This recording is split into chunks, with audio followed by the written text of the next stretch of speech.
प्रशिक्षित मुस्लिम लड़कों को कथित तौर पर तैयार किया गया था।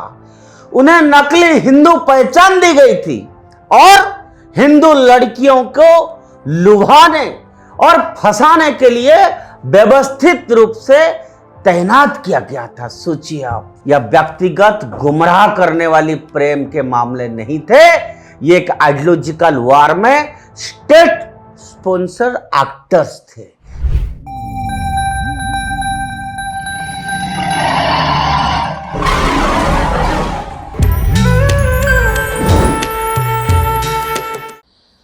नमस्कार मित्रों, उदय इंडिया डिजिटल में आप सबका बहुत बहुत स्वागत है। मैं हूं दीपक कुमार रथ और आज इंडिया थिंग्स में हम बताना चाहते हैं कि हम पिछले ना जाने कितनी समय से मैं खुद आप सबको आगाह करते आ रहे हैं, बार बार देश विदेश में होने वाली घटनाओं के बारे में बता रहे हैं, लेकिन लव जिहाद के घृणित अपराध में हमारा बच्चे फंसते ही चले जा रहे हैं। और आज हम फिर एक बार आपको बता रहे हैं कि लव जिहाद के ये भयानक सच क्या है। मित्रों, उत्तर प्रदेश के बलरामपुर में हाल ही में 100 करोड़ के इंटरनेशनल कन्वर्सन रॉकेट का खुलासा हुआ है, जो एक भयावह सच्चाई को उजागर करता है। यह सिर्फ अंतर धार्मिक रिश्तों के बिगड़ने का मामला नहीं है, यह छल, धोखा और आइडियोलॉजिकल मैनिपुलेशन का एक पूर्व नियोजित, अच्छी तरह से तैयार की गई मशीनरी है, जिसे प्यार जैसे इमोशनल वैल्यू की चाशनी में लपट कर पेश किया जा रहा है। और जांच सामने आए विवरण, खास तौर पर विदेशी इस्लाम फंडिंग और जाति आधारित मूल्य प्रणाली की संलिप्तता इस बात की एक परेशान करने वाली तस्वीर पेश करती है कि कैसे भारत के सामाजिक ताने बाने को सर्जिकल प्रेसिशन के साथ निशाना बनाया जा रहा है। और इस रॉकेट का सरगना जलालुद्दीन उर्फ छंगुर बाबा और उसकी बीवी नसरीन थी, और वो दोनों 40 बैंक में खाते के साथ एक नेटवर्क पूरा नेटवर्क जो है ये संचालन करते थे। उसका उद्देश्य कोई स्पिरिचुअल नॉलेज या प्रेम नहीं था, यह छल और धोखे के माध्यम से डायरेक्टेड रिलीजियस कन्वर्सन था। प्रशिक्षित मुस्लिम लड़कों को कथित तौर पर तैयार किया गया था। उन्हें नकली हिंदू पहचान दी गई थी और हिंदू लड़कियों को लुभाने और फंसाने के लिए व्यवस्थित रूप से तैनात किया गया था। सोचिए आप, यह व्यक्तिगत गुमराह करने वाली प्रेम के मामले नहीं थे, ये एक आइडियोलॉजिकल वार में स्टेट स्पॉन्सर एक्टर्स थे, जिनके पास प्लेबुक और प्राइस टैग थे। इस ऑपरेशन का सबसे घिनौना तत्व जाति आधारित रेड कार्ड था।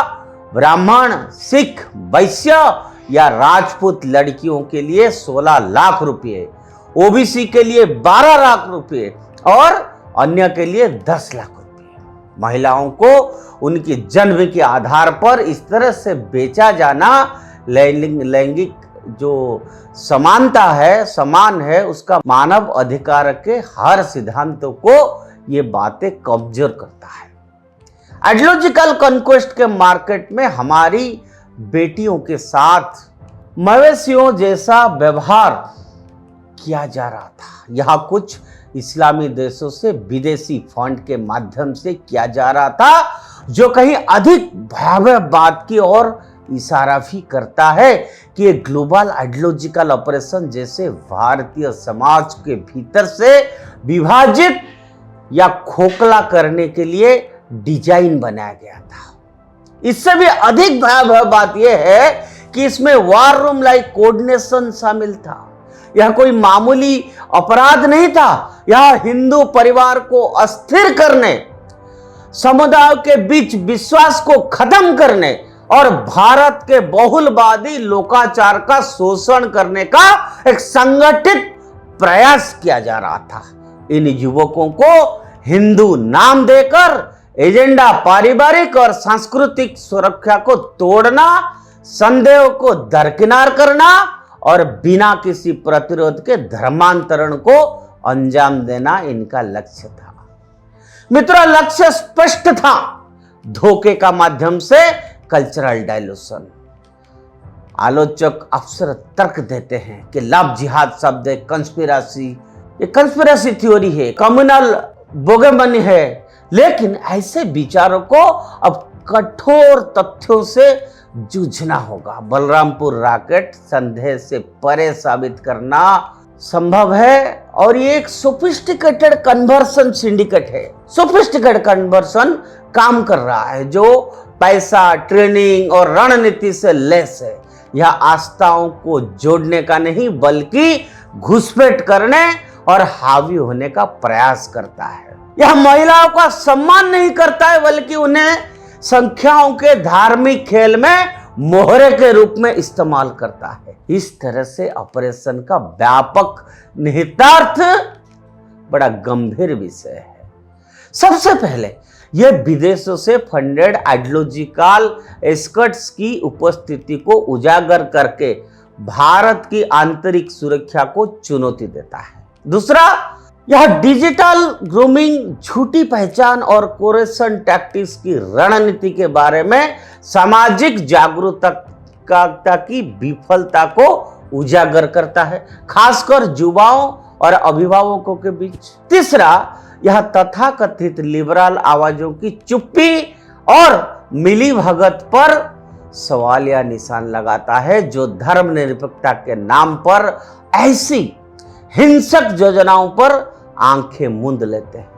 हम जो कह रहे हैं वो आपसी प्रेम और सहमति के आधार पर अंतरधार्मिक विवाहों का विरोध करने के बारे में नहीं है, बल्कि भारत में सभ्यतागत लोकाचार ने हमेशा विविधता को अपनाया है।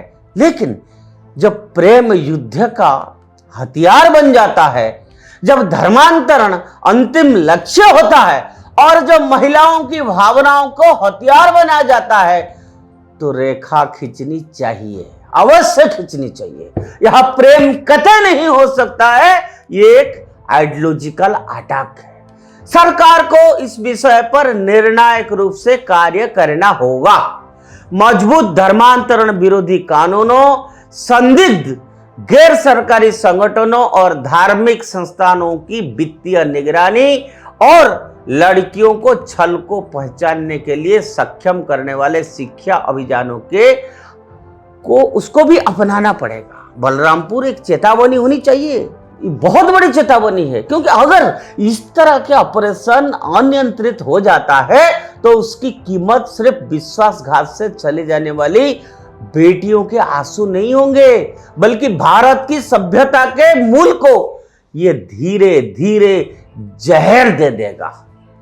मित्रों, ये विषय आज की युवा समाज के लिए या हर अभिभावक के लिए अपने बच्चों को जागरूक करने का समय आया है। सरकार तो अपना कदम उठाएगा, लॉ एंड ऑर्डर अपना काम करेगा, पुलिस अपना काम करेगा, लेकिन उससे पहले देर ना हो जाए, हमारे बच्चे बर्बाद ना जब हो जाए, हमारा बेटियां बर्बाद ना हो जाए, उसके लिए हमारा बच्चों को जागरूक करना पड़ेगा। माँ बाप को भी सजग रहना पड़ेगा। वो क्या कर रहे हैं, किससे मिल रहे हैं, कहीं वो फंस तो नहीं रहे हैं। ऐसे विषय जो समाज की, देश की अच्छा के लिए है, सनातन धर्म को जो जोड़ता है, ऐसा विषय हम उदय इंडिया के माध्यम से आपके सामने हम रेगुलर रख रहे हैं और ऐसे और अनेक सारे विषय हम आगे भी रखेंगे। आज के लिए इतना। उदय इंडिया से जुड़े रहिए और उदय इंडिया को सब्सक्राइब करिए। धन्यवाद।